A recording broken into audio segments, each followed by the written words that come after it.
You know, the last of the three things that Special Envoy Stern told us to do this morning was to do something.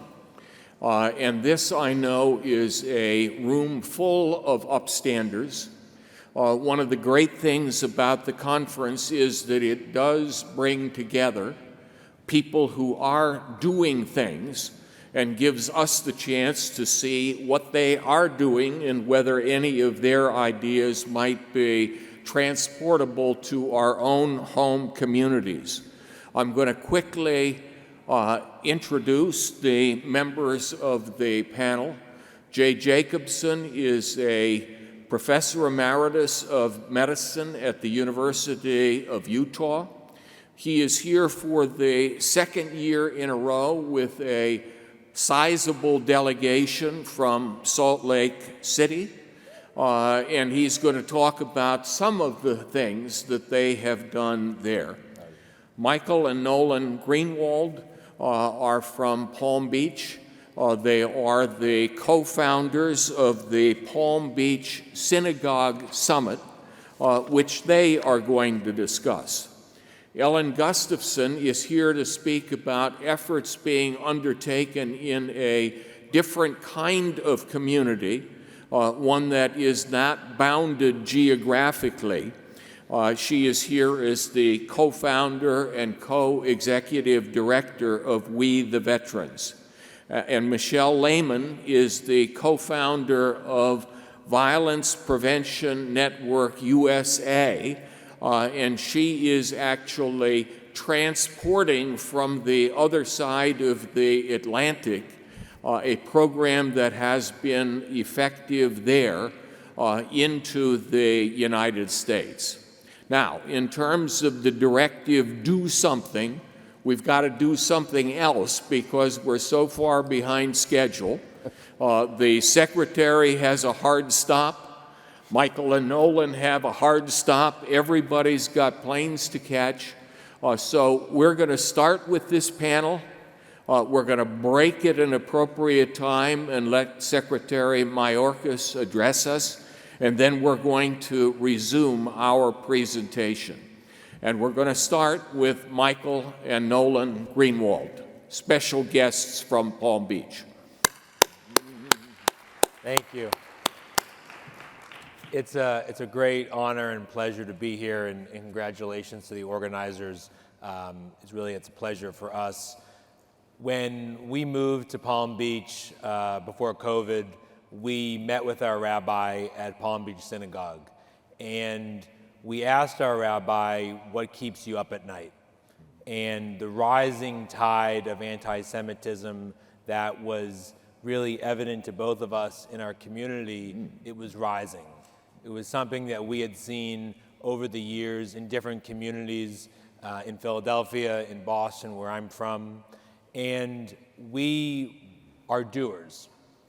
We don't believe in admiring the problem, and so we walked home from that conversation with our rabbi, and we decided as a newly married couple of less than a year to start a summit in Palm Beach and to attack the problem and to hopefully light a torch in our local community where other communities could take a note from what we were doing and for them to create a local summit to combat anti-Semitism. And we're in our third year, and we host it every March, and we create a venue for Jews and non-Jews to tell their story, to talk about how they're attacking the problem. We've had foreign ambassadors, we've had local officials. This year we're having Andrew Yang talk about anti-Asia hate. And so really, for us, it's personal. It's personal for us as we begin our life to hopefully light a torch for other communities. So I'll let my better half talk now. Thanks, honey. So I think for me personally, it was very special to start this summit. My paternal grandfather was a rabbi, so I really view this as sort of carrying his torch. As Michael said, we feature speakers locally, from local organizations, as well as national organizations. As the summit has progressed, more of our speakers have been on the national level. We feature people from local government as well as federal government to talk about everything from the funding of these anti-Semitic attacks to the legislation that is happening or should be happening at both the national and local level. This year, we're also going to put more of a focus on what's happening on college campuses. Very sadly, even my alma mater, the University of Pennsylvania, is hosting speakers that are promoting the destruction of Israel, which is very disturbing. So we're focusing on that, as well as how social media can be integrated and influencers can help to target this real problem. Yeah, one last thing, locally we saw in West Palm Beach last year that there was swastikas through laser beams on buildings. And so they're really getting much more creative of creating acts of hate. And so there wasn't a law locally to actually go after laser swastika beams on a building. And so we featured local officials at the event, and following there was legislation to now go after this. So whatever we can do locally to convene officials, to give them that space to take action and to not admire the problem, that's our goal. So thank you so much for having us. Yes, thank you. Thank you very much, and congratulations and thanks for all you're doing. And why don't we move just down this way? And Ellen, can you tell us something about We the Veterans? Yeah, thanks so much for having me. I'll be really fast. I am a military spouse, which means that, thanks to my husband, one small thanks to my husband, I am part of a diverse, pluralistic, patriotic, democracy-loving subculture in America. We represent everyone, and many, many, many people across the political spectrum trust this group, the veteran and military family community. Because of that trust, and because of the skills of many people who are veterans and members of the military community, we are targeted by nefarious actors in our community to take on terrible ideas and terrible actions to promote agendas that, as members of the military and veteran community, we really should know better. And we have lived in these pluralistic worlds where everyone does work together for the greater good. We know how to do that. Our organization was founded to take on the information integrity issues, dis, and malinformation, the threat of violent extremist organizations in going after veterans and military family members, and actually the lack of patriotic civic engagement in this community. Veterans and military family members are given credit for knowing way more about civics than the general population, but we don't. We have the same educational profile in civics than the rest of the country, which is almost nothing, as we all know. So we see the opportunity for this incredible community and the strengths of this community to actually pull many, many Americans away from hateful ideologies, from hate-fueled violence. And we think that the way to do that can start with something as simple as understanding basic civics. We've all seen in the past few years that mis and disinformation about our elections and how they're run has fueled violence. It's fueled hate-filled violence against election officials, and it's also drummed up other terrible hate-fueled violence in other sectors of society. And we believe the veteran population, the military family population, can be shown and not necessarily told that any information they hear suggesting that our elections are somehow fraudulent is absolutely untrue. But telling people alone is probably not going to be enough. And we decided that we could attack the problem by, again, using the strengths of our population to set the record straight on this very specific issue of election violence, use the veteran and military family, the trust of our community, to pull other Americans away from this misinformation. We created a program called Vet the Vote, and it was a double entendre on purpose. Both bring veterans in to fill the need for poll workers in America and use veterans as poll workers to vet that indeed our elections are free and fair. We built a coalition of 29 of the largest veteran and military family organizations and civics organizations, including the NFL, so we love sports too. And we use that coalition to advertise the opportunity to be poll workers to our population. We had an email sent out by the VA, our partners, talking about the opportunity to be poll worker. Within 12 hours of that email going out from the VA, 36,000 veterans signed up to be poll workers across the country. And by the end of our 6-month campaign in 2022, when the need for poll workers hovered at around 120,000 Americans, our organization and our partners provided 63,500 poll workers for America, filling half of the need with veterans and military family members alone. We know this is connected to preventing political violence and hate-fueled violence because we are reminding this population of leaders and trusted Americans that they know how to live in a pluralistic society and how to help their neighbors. So I'll cue a quick video and then I'll be done. We didn't just fight for our country. We fought for our buddies to our left and to our right. There's a sense of camaraderie that comes with military service. It's the same at home when it's time to vote, and we step up to support our neighbors, the people on our left and on our right. As veterans, our service continues as the new generation of poll workers. Because whether you vote left or vote right, we're all in this together. Vote, volunteer, support those who do. That's it.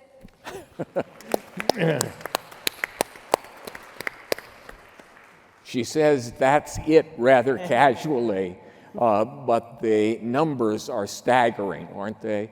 63,000 meeting 50% of the country's need, and in the process engaging veterans in a meaningful way all across the country.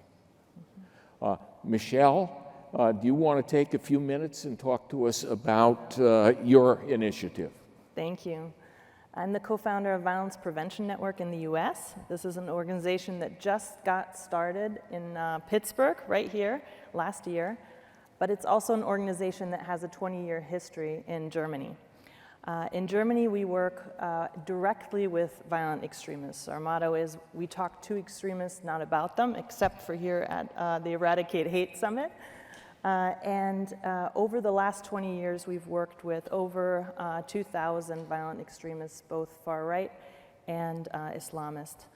And I think one important thing to point out is that we know from our experience that change can happen. Individuals can distance themselves from violent ideologies. They can take a step back, let go of hate, and learn to adopt new ways of thinking and acting.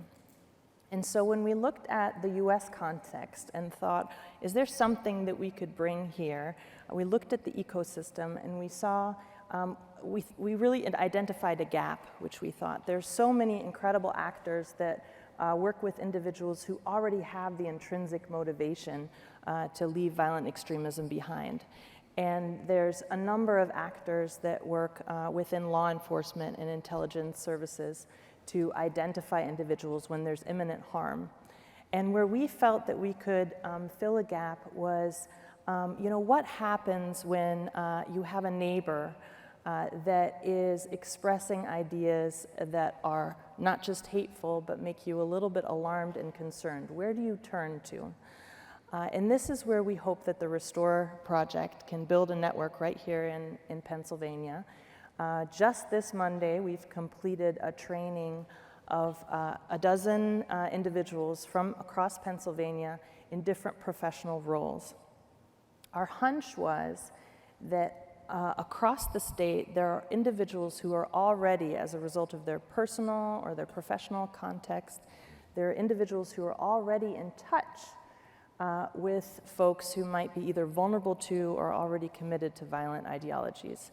There may not be an imminent threat, but there's an opportunity here for these professionals to work with these individuals to help them let go of hate and violence. And so our training is completed, and we now have a full team of Restore team members who will be working with both cases that they already bring to the work to help individuals distance themselves from violent ideologies, and also with the help of a referral network, which I hope many of you, maybe from the state, will become part of, will refer additional individuals to receive the support that they need to let go of hate and violence. Thank you. Thank you, Michelle.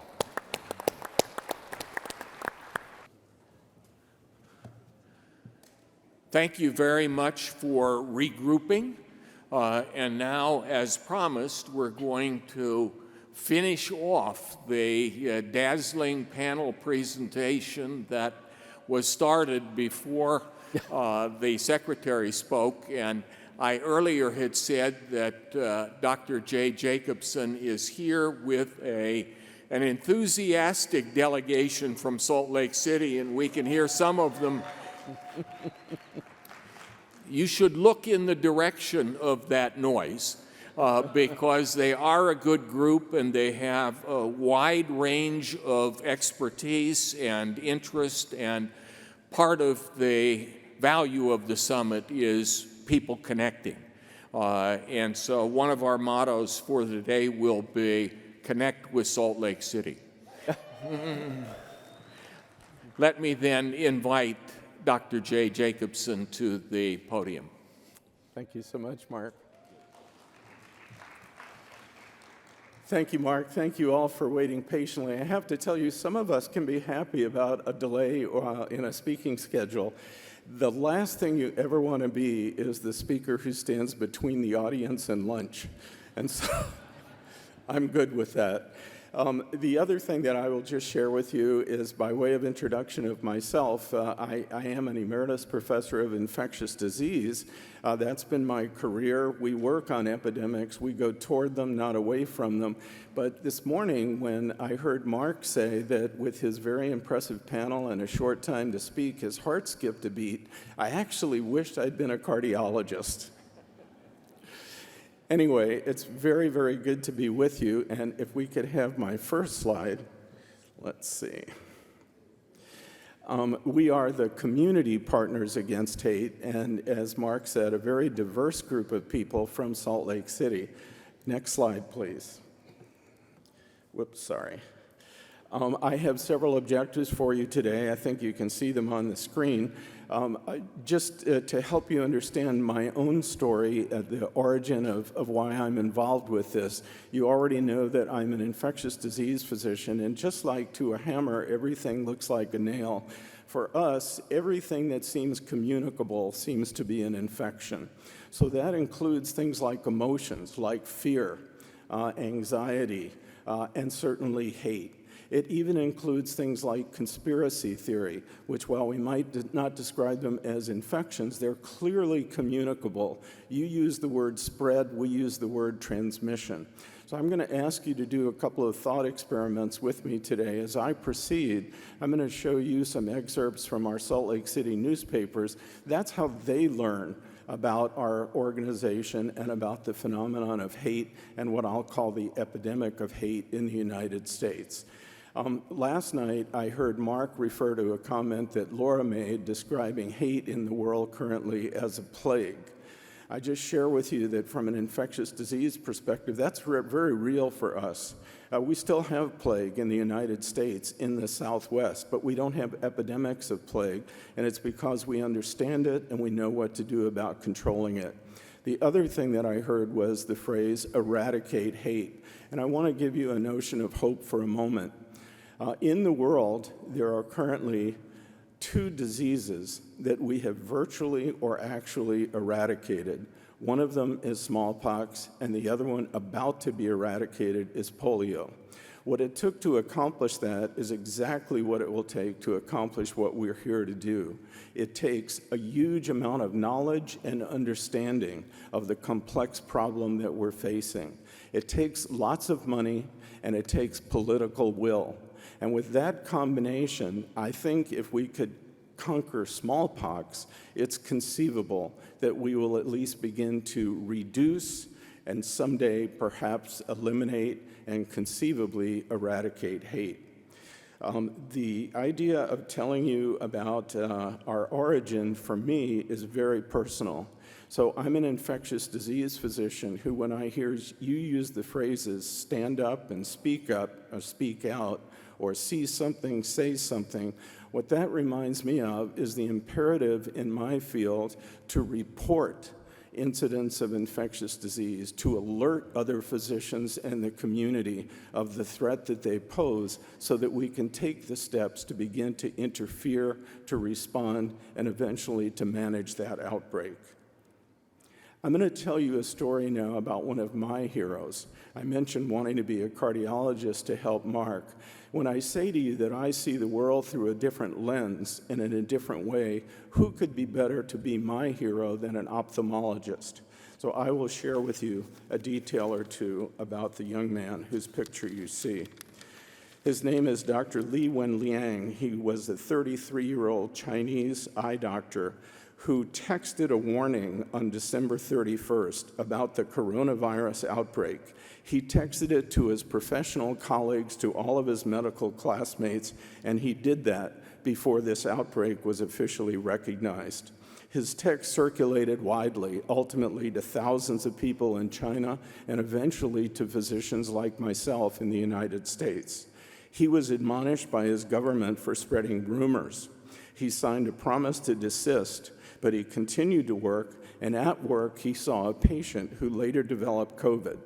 Dr. Wenliang developed COVID himself. When he recognized the symptoms, he left work, he left home, he isolated himself in a hotel so that he would not be a threat to his family, to his colleagues, or to anyone else. When his symptoms worsened to the point that he could no longer care for himself, he was transported to a hospital. There, on social media, he published his experience on January 31st. So this physician in Wuhan first stood up and spoke up. And as you can appreciate now, when he could no longer stand up, he continued to speak out, to report, and to alert the world to his disease. It was that early warning that was of great help to many of us who began preparing for the inevitable transference of that epidemic to the United States.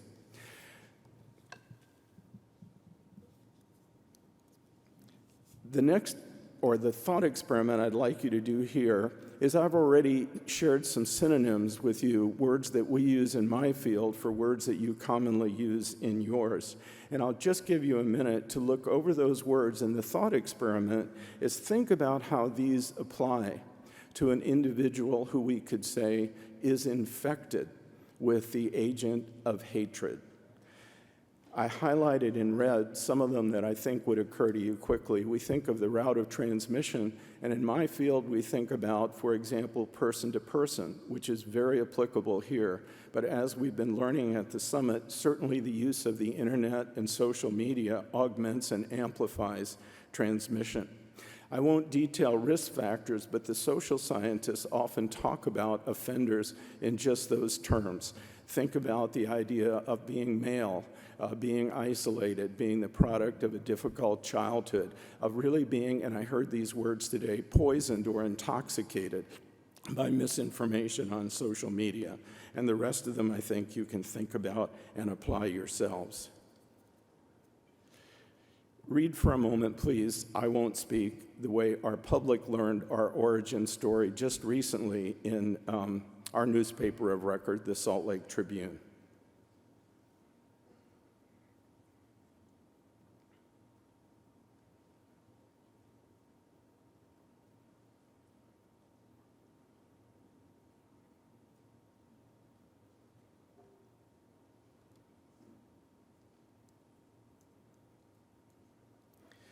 One of the things that we do in our partnership is we try to respond to incidents of hate when they occur. At a volleyball game, the visiting team was playing at BYU, a university in Utah, and one of the black members of the team heard a fan shouting the N-word at her repeatedly during their team performance. I think more distressing than that to her and to her coaches was the fact that no one seemed to interfere or stop the individual who was shouting those racial slurs. So we responded from our partnership, and I hope you can read the paragraph in red, and I'll share it with you. It says, the United Jewish Federation of Utah has invited leaders of targeted communities and government officials responsible for safety and respect of all citizens to join us at, this was the 2022 Eradicate Hate Global Summit. We intend, and wrote at that time, to return better prepared, not just to guide responses to hateful acts and speech, but to begin best practices to report and prevent them. And as we always do, we include signatures and organizations of the members of our Partners Against Hate. I'd like to introduce you briefly just to the partners who are here with us in Pittsburgh at the summit. We brought 7 individuals and myself last year. This year we plan to bring a total of 12. As a physician facing a problem that he or she doesn't understand, our first response is to gather a group of consultants or specialists. And I think you'll see in this partnership people who are both really aware of the problem and those who may be able to deliver a solution. So we have people from each of the targeted communities who have personal experience or communal experience with hateful acts, and we have people who are civic leaders or law enforcement who are able to listen to those concerns when they occur, respond to them, and take appropriate action. So I'll be very brief, but just be thinking about who it is these people represent and how important they are in a partnership like ours. Liz Page is a trained Jewish educator recently assigned to the United Jewish Federation, where she has responsibility for anti-Semitism and support of our partnership. Asher Ireland is currently a university student majoring in geography, but he represents a generation that we've heard a great deal about today and brings that awareness to the table, and I would call him the Secretary of Communication for our group. Tanya Hawkins is the executive director of the Pride Center in our community and obviously represents more than one community. Consul Eduardo Baca is the Mexican consul for the state of Utah, and he's been invaluable to us, collecting thoughts and ideas and assisting with our communication with the Hispanic community, much more than just the Mexican community, for example. Luna Banuri is the executive director of the Utah Muslim Civic League. Pastor Curtis Price is the leader of the First Baptist Church, and he's the incoming president of our Interfaith Roundtable. Michelle Mooney on the community side works for our Salt Lake City mayor as the equity manager and involved in community engagement. Our police chief, a partner, would have joined us here, but sent on his behalf Detective Fallows, who works in community engagement for the department. Representative Sandra Hollins is the only black legislator in Utah, and significantly a black woman legislator as well. She was with us last year and is here again. Next to her on that slide is Sim Gill. He is the county district attorney for Utah, and just next to him is Nubia Pena, who is serving as a senior advisor to our governor currently and the director of the Multicultural Affairs Program. I'll let you just take a look at that. I think those are the things that we aspire to be doing, and I think fortunately we have a record so far of meeting most of these aspirational goals. This is an example of us testifying at the preliminary stage of the hate crimes bill, which we awaited in Utah for 25 years. After 45 other states had successfully passed a bill, the tragedy in Pittsburgh and the violent attack on a Mexican young man in Salt Lake City and the assaults of several young gay men catalyzed, I think, the responsiveness of our legislators, and we mobilized all of our partners, and as you can see, people from senior law enforcement to advocate for that bill, which successfully passed and was enacted in 2020. After a terribly angry and misguided email screed of anti-Semitism was released by a Utah CEO of quite a large corporation and directed to many civic leaders, congressmen, legislators, and even our governor. The governor graciously convened a meeting to listen to us and talk about anti-Semitism in Utah, and one of our legislators introduced a bill with bipartisan support rejecting and condemning anti-Semitism in Utah. We testified in favor of that bill, and here we are in the gallery watching discussion of that bill, which passed unanimously in our state. We also try to produce and share some of the information that we learned here at the summit and that many of you are important in developing.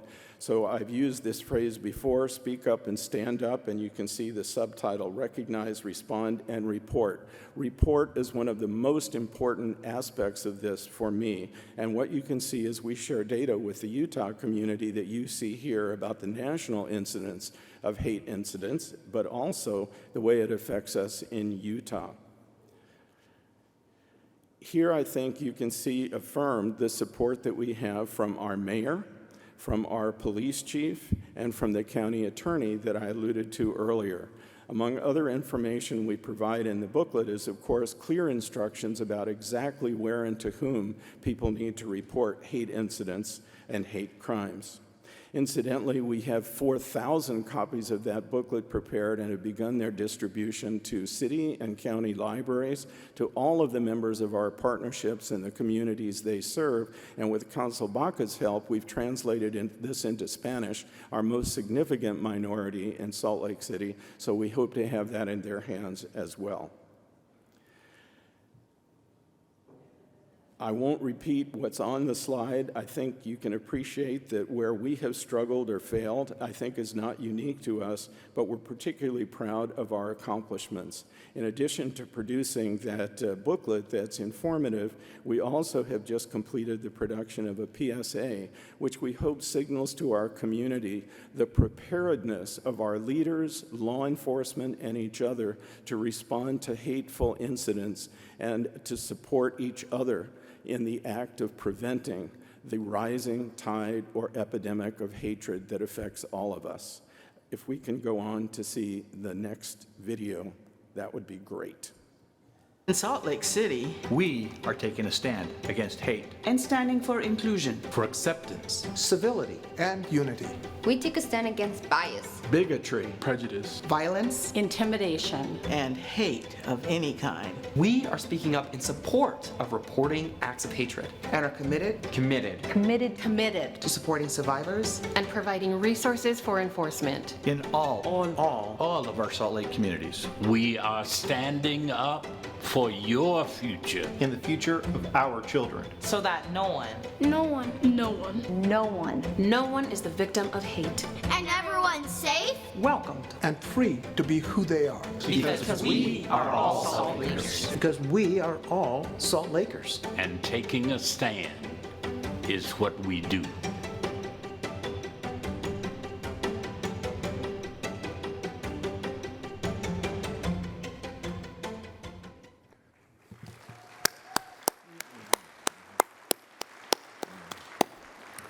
What a great presentation and what a great example of what a community can do together.